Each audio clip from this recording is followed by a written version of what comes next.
ఓం Sairam. Shri Sachchidananda Sadhguru Sainath Maharaj key జై.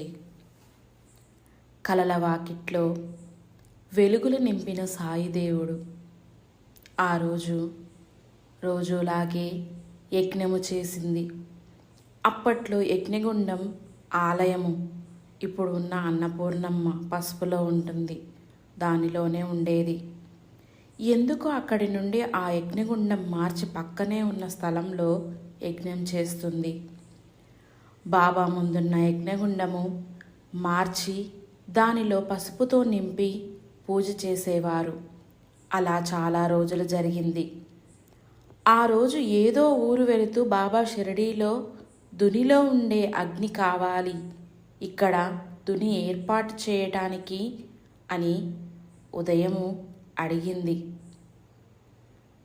ఆ విషయం మర్చిపోయి రాత్రయ్యింది. ఊరి నుండి వచ్చింది. అంతే, ఆ పసుపులో ఏదో పొగ వస్తే చూసింది. ఆశ్చర్యం. కనకనలాడే పెద్ద నిప్పురవ్వ. రాత్రి 9:30 అయితే ఎవరు ఇచ్చారు అని అడిగింది. అక్కడే నిలబడి అమ్మవారిని ఉద్దేశించి అంతే పక్కపక్క నవ్వు. ఆ నవ్వుకు అక్కడ ఉన్న మరో 2 భయపడి బయటికి వెళ్ళారు. మళ్ళీ వెళ్ళి పడుకుంటే నిప్పు ఆరిపోనీయకు, లేచి వెళ్ళి నిప్పు మీద కొబ్బరికాయ పెట్టు అన్నారు. లేచి భయపడుతూ వెళ్ళి కొబ్బరికాయ పెట్టింది. తెల్లవారి అందరూ వచ్చి ఆ నిప్పు రవ్వను తీయడానికి ఒక బాబా నామం చేసే గ్రూపు వాళ్ళ నామస్మరణ చేస్తూ ఒక దుని అప్పుడు ఏర్పాటు చేసి నామస్మరణతో ఆ నిప్పును ఆ దునిలో వేశారు. అలా ఆ దుని అప్పటి నుండి వెలుగుతూ అందించే ఊది బాబావారి కరస్పర్శతో వచ్చింది కదా. ఆ ఊది యొక్క ఫలితము అద్భుతము అని చెప్పవచ్చును. అలాగే ఆధునిక అయిన ఖర్చు ఒక భక్తురాలిచ్చింది. ప్రేమతో ఆ రోజు నుండి ఆ దునిలో యజ్ఞము జరిగేది. బాబాగారి క్షేత్రంలో రోజు ఒక స్థలములో 1-2 గంటలు ధ్యానం చేస్తూ అక్కడ ఉన్న ముళ్ళమళ్ళతో యజ్ఞములోకి సమిదలుగా వేసి యజ్ఞం చేసేది ఆమె. అలా ప్రతిరోజు చేయించారు బాబావారు. ఆమెతో ఆమె ఎప్పటికీ వ్యర్థమైనది కానీ ఆమెను పాత్రగా ఉపయోగించారు. వడ్డించేది బాబావారు మాత్రమే.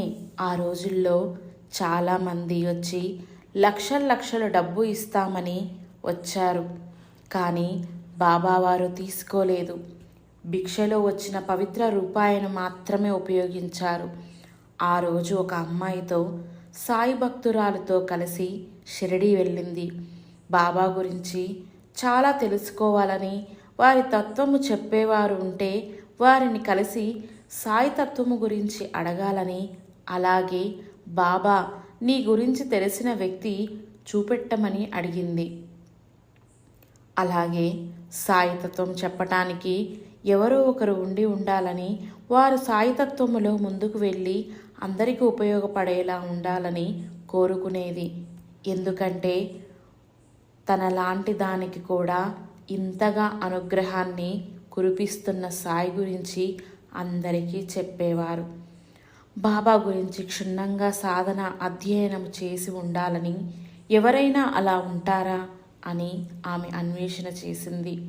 అలాంటి వారు ఉంటే చూపించు, లేకపోతే నువ్వే భగవంతుని తత్వము చెప్పు బాబా అని బాబాను అడిగింది.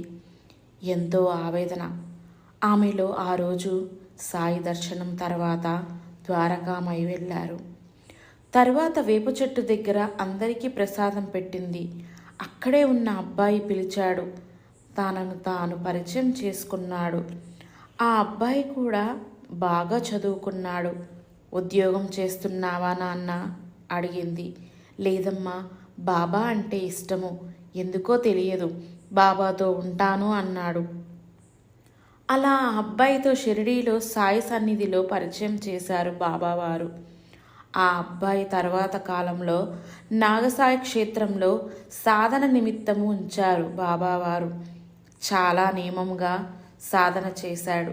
ఆమెకు ఒక కొడుకుగా ఉన్నాడు. లోకుల నోటిలో మళ్ళీ ఆమె కాకిగా మారింది,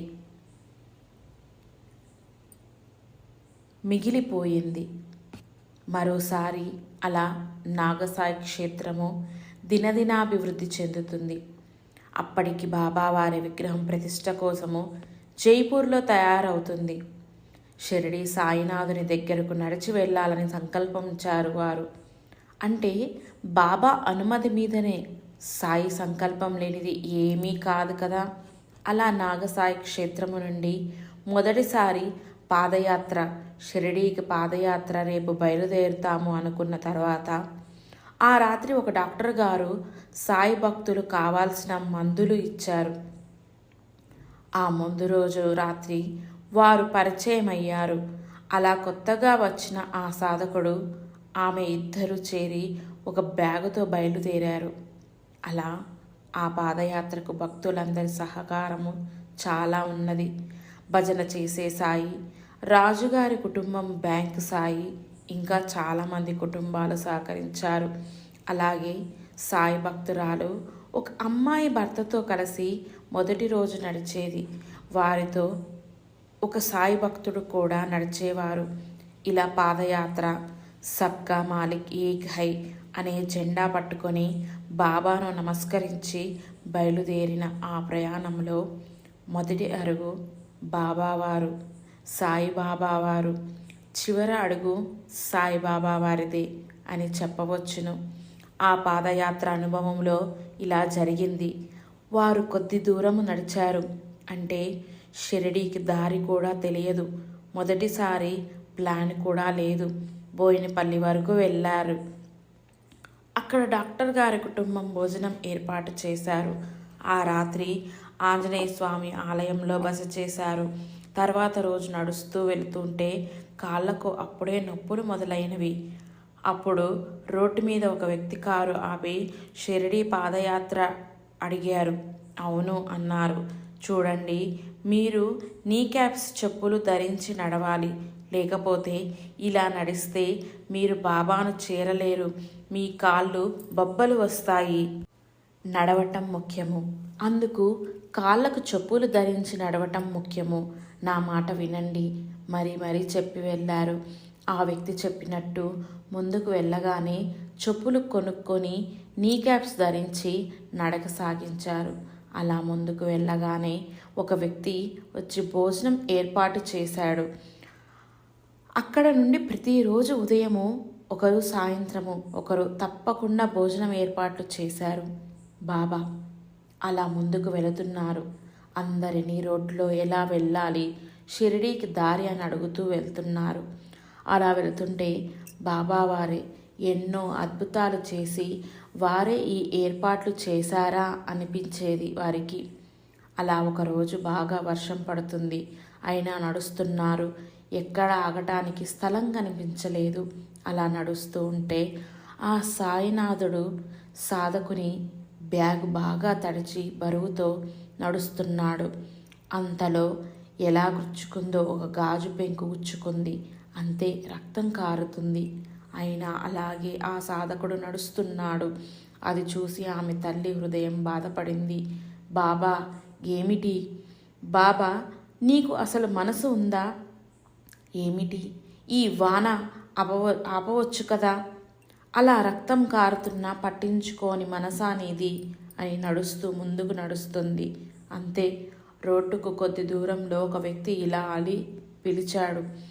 నీ చేతిలో నీళ్లు ఇవ్వు అడిగాడు. ఆమె ఇచ్చింది. నేను ఎంగిలి చేశాను అన్నది. అయినా పర్వాలేదు, ఆ నీరు త్రాగారు. ఇలా చూడు, పంచభూతాల పని పంచభూతాలు చేస్తాయి. నీ పని నీవు చెయ్యి. నీకు పంచభూతాలను ఆపే హక్కు ఉన్నదా? ఎప్పుడూ అలా మాట్లాడకు అని ఆకాశం వైపు చూపెట్టి చెప్పాడు ఆ వ్యక్తి. వారు మాట్లాడింది మరాఠీ భాష, కానీ తనకు అర్థమైంది.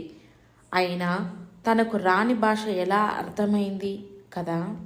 అయినా నా మనస్సులో ఎక్కడో రోడ్డు మీద జరిగిన విషయం గురించి మాట్లాడుతారా అనుకొని వస్తాను అని చెప్పి గబగబా రోడ్డు ఎక్కింది. అప్పటికే ఆ సాధకుడు చాలా దూరం వెళ్ళి ఆమె కోసం ఆగాడు.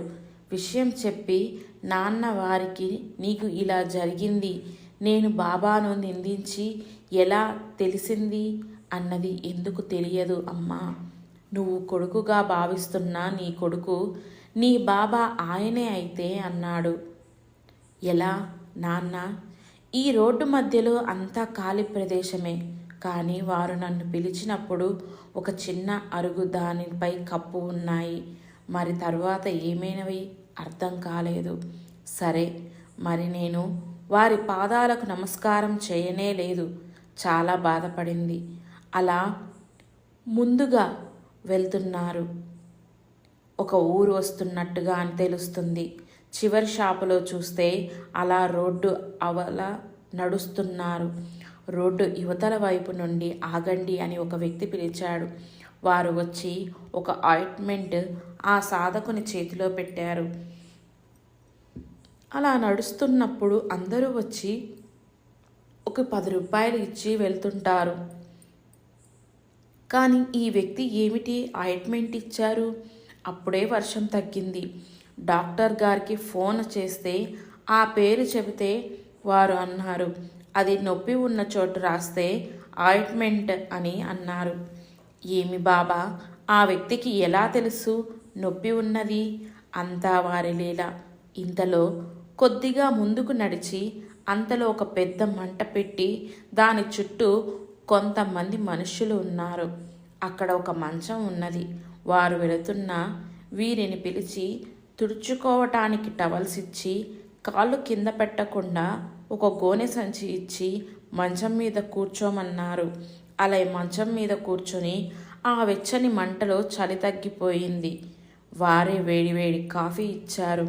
అప్పుడు ఆ సాధకుడు ఇలా అన్నాడు, అమ్మా, మన కర్మ మనము అనుభవించాము. అప్పుడు బాబా చూస్తేనే ఉన్నాడు. మన కర్మ తీరగానే వాన తగ్గింది, నొప్పికి మందు దొరికింది, వెచ్చని మంటలో మన చలి తీరిపోయింది. ఆ తర్వాత కాఫీ ఉపశయనం. ఇదేనమ్మా గురువు యొక్క విశిష్ట పద్ధతి. మన కర్మ మనము అనుభవించిన తర్వాత వచ్చే ఫలితము.